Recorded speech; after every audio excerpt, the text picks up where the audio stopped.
Hello everybody, and thanks for joining us, and welcome to PACT Charities Lunchtime live on Facebook. And today we're looking at adopting in the pandemic, and I've got two people with me. And Sarah, would you like to introduce yourself? Yep. Hi everyone, my name's Sarah. I'm a social worker based in the London office. And Emily? Yeah, I'm Emily. I'm an adoptive parent, and I adopted during the pandemic. That's why I'm here. Wonderful. And I'm Grace Gomez, and I am the Adopter Recruitment Officer, and I work in the Reading office. So we've got Sarah here. Sarah's going to ask some questions about the process and what it was like. And then thank you, Emily, for joining us. And she'll just tell us what her experience was like, because we haven't stopped during the pandemic, I'm very proud to say. So yeah, we're looking forward to hearing your story. So first of all, Sarah, can you just explain to us the stages of adoption, please? Yeah, absolutely. Oh, bear with me a second. Sorry, my Wi-Fi might play up a little bit. It's okay. I'm doing as best as I can. Yeah, so after completing initial inquiries and attending an information event, so prospective adopters are then offered an initial interview with a PACT social worker, and these are currently taking place virtually on a video call. And if this is successful, prospective adopters are then able to start the adoption process with PACT. And the adoption process is split into two stages, which is stage 1 and stage 2. Stage 1 lasts for 2 months, and this is where all the relevant background checks and references are gathered. So that's things like criminal record checks, employee references, and referee interviews with friends and family. You'd also be asked to have a medical with your GP and attend a 4-day preparation course. And the preparation course is currently taking place on Zoom. Yeah. So once all these checks are completed, you'd then be able to start stage 2. However, adopters can take a break between stage 1 and stage 2 if they wish. Before COVID, this break was limited for up to 6 months, but it can now be longer if people need that extra time. So stage 2 is the assessment part of the process, and that takes 4 months. And during this time, your allocated social worker would have sort of 6 to 8 meetings with you, and that would be to fully explore your life experience and what you can offer an adopted child. And so the topics covered include childhood, support networks, past and current relationships, childcare experience, and work and finance. And then your social worker will write what's called a prospective adopters report about you, which is presented to adoption panel at the end of stage 2. And at adoption panel, you'd then be approved as adopters and could then start searching for the right child or children for your family. Okay, that's great how we managed to adopt. So how have how's the process timelines been affected? I know you said people can take a longer break, but has it affected anything else in the process? Yeah, so in terms of the timescales, they've not been affected too much, but that sort of depends on individual people's circumstances. So, for example, if some adopters have slightly more complex health issues, we might still need them to have a medical during stage 1. And some GPs, there's been delays with that. Yeah. So some adopters have experienced a bit of a delay while that's happening. But we're encouraging everyone to speak to a social worker about any possible issues, and then we'll do everything that we can to keep it to time as much as possible. And you mentioned briefly there the panel. How's that happening now that we're in this pandemic and not meeting face to face? Yeah, so the approval panel is taking place virtually as well. And during the stage 2, so with the assessment visits, those have been mostly virtual, but then with 1 or 2 happening face to face because they need to happen before panel. That's really good. Thanks, Sarah. Okay, so Emily, over to you. When did you start the adoption process? So we started the process in January last year, when we attended an information event at PACT offices in Reading, and it seems like a whole world ago, given that was pre-COVID and pre-lockdown. So yeah, but a year later, I mean, it's February now, so it's only been a year, and we've got our daughter here. So it's just incredible, really, how quickly it's all happened. yeah, we came across PACT at the fertility show in London. Yeah. We've been thinking about adopting for some time, so that seemed like a good time as any to go along and find out more. And we were just really really impressed with all of the information we got at that information event, and what we heard at the fertility show as well from having a chat with the people there from PACT. Oh, that's wonderful. So what was it like for you going through the process during the pandemic? I suppose you didn't know any different, but all of the meetings, as Sarah said, what was it like? It was, I mean, on reflection, it's been absolutely incredible. Like I say, it's been a year, it's taken a year, and it's, when we went into it, even before we knew about the lockdowns and everything that was ahead of us, we anticipated a longer process. But we can't speak highly enough about how it's worked out, really. We had our first meeting with a social worker after about two or 3 weeks from that first information evening. And then once we got into the process and we realised that there was going to be a March lockdown, we started to worry that things would be delayed.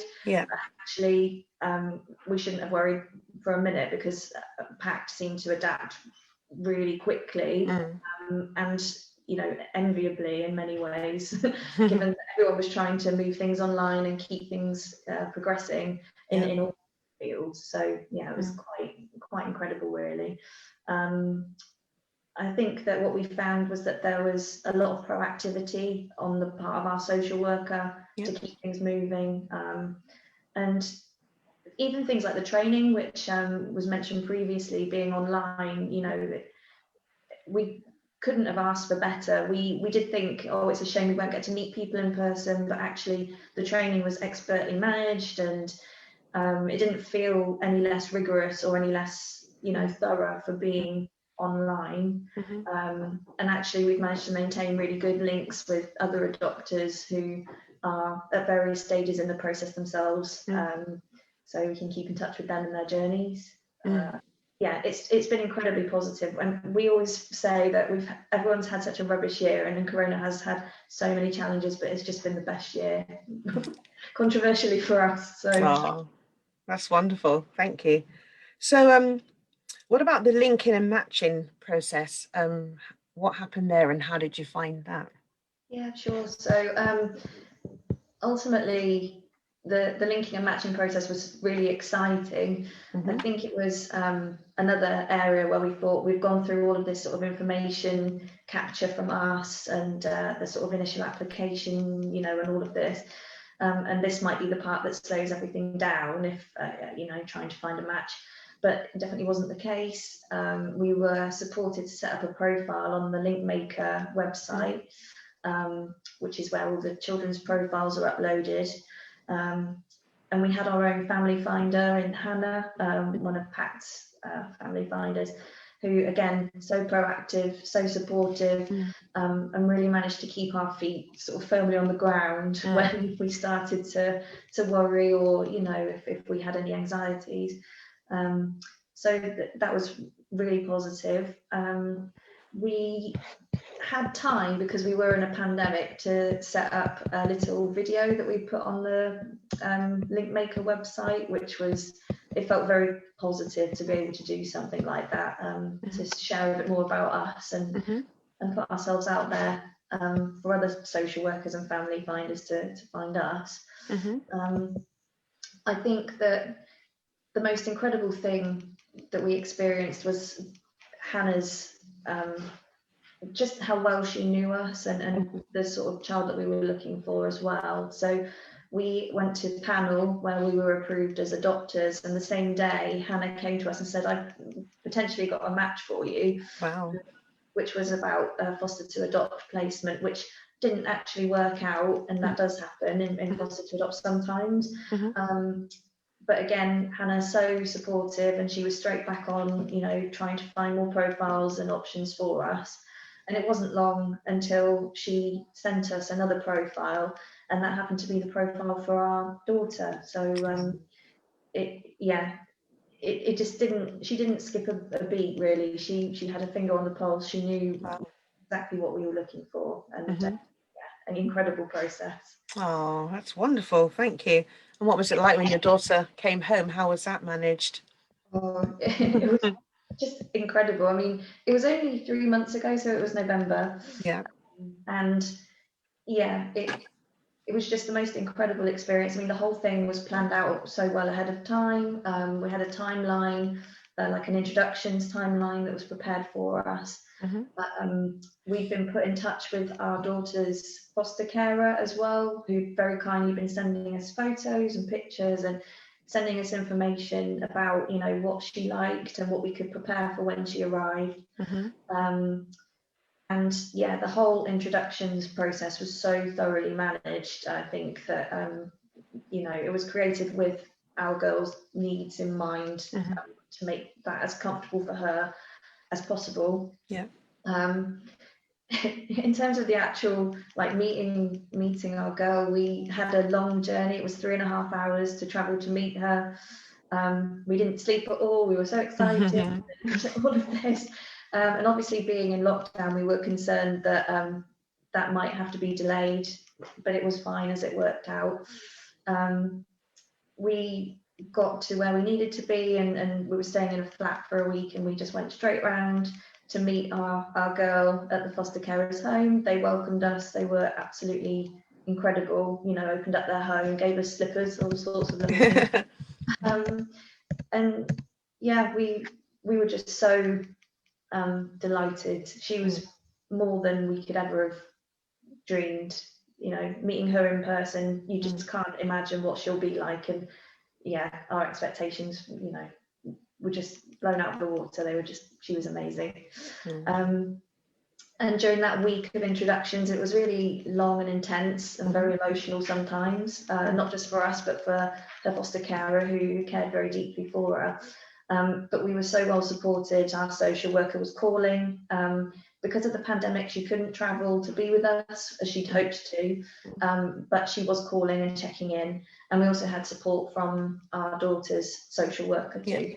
So that was really nice that everyone checking in and being there, and in there as well when we met our girls' birth parents, so they were there to support with that too. So yeah, most incredible process. And then actually bringing her home, again, unenviably had a long journey with a new child, which I'm sure nobody looks forward to. It was a bit nerve-wracking, and yeah, but it was just lovely to get her home. It's been she's just settled in so wonderfully, and that introductions process was so well choreographed that actually she settled in. We were worried that she might not sleep. We were worried that she might, you know, miss her foster family, but actually that process of forming attachments has been so good. And that has partly been helped by the pandemic, actually. I think having time just for us to bond with her and get to know us before she gets to know everyone else. Oh, that's wonderful. Thank you. Okay, so Sarah, what would you say to anybody who was considering adopting at this time? I would definitely say that if you're considering adoption, please don't let the current pandemic put you off. If you've got any concerns about your individual situation and what that might look like, please talk to our inquiries team about it. Throughout the pandemic, we've worked with adopters who've been furloughed, they've had to change jobs because of the pandemic. And we always try to be as understanding and flexible as possible. So if you're worried, you know, because circumstances have changed, you know, please still contact us and let us know, and we'll work with you with that. That's great. Okay, and finally, Emily, what would you say to any tips for anybody considering adoption at this time? I think I'd have to echo the previous sentiment. I think don't let the pandemic put you off. I think there are actually some real positives for doing the process at this time. I think that processes have been adapted so brilliantly, and yeah, that there's no reason to put things off due to the pandemic. They can actually, this situation can actually give you time to reflect and really get to grips with the process on your terms. And children do still need homes.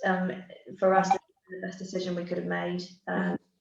And I think just be proactive. You can drive things forward as well, and you know, do things like get experience of working with children, look into ways of doing that in however, you know, whatever format you can. I think would be my advice, but yeah, can't speak highly enough of it. So. Oh, that's wonderful. It was great to hear of your experience. Thank you for sharing that with us, and thank you, Sarah. So if anybody wants any more information, please check out our website, pactcharity.org, and you'll find a list of all our upcoming events, and book yourself on one and find out more about the process. So yeah, thank you for joining us this afternoon, and have a good day. Thank you.